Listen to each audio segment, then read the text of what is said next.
The Uniform Commercial Code, or UCC, defines a lease as a transfer of the right to possess and use goods in exchange for consideration and expressly excludes transactions creating a security interest. If a purported lease creates a security interest, then it's in fact a secured transaction, subject to Article 9 of the UCC.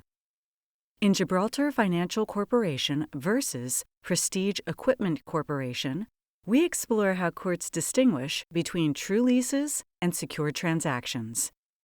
Vitco Industries purchased a punch press, only to sell it to Key Equipment Finance months later for the same price.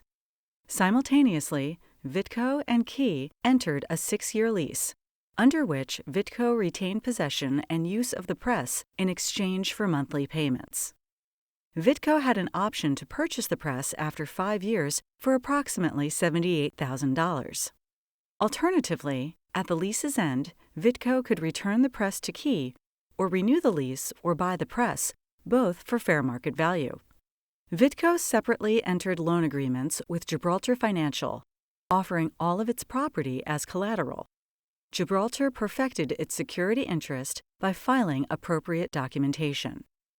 When Vitco subsequently defaulted on the lease and loan agreements, Key repossessed the press and sold it to Prestige Equipment. But Gibraltar believed the transaction between Vitco and Key wasn't a true lease, but a finance transaction secured by the press. If so, Vitco owned the press, and Key had a security interest. The press was therefore subject to Gibraltar's security interest on Vitco's property, and, under Article 9, Gibraltar's perfected security interest had priority over Key's unperfected interest. Gibraltar filed suit against Prestige to recover the press's value. The trial court granted summary judgment in favor of Prestige, finding the transaction a true lease. The appeals court affirmed, and Gibraltar appealed to the Indiana Supreme Court.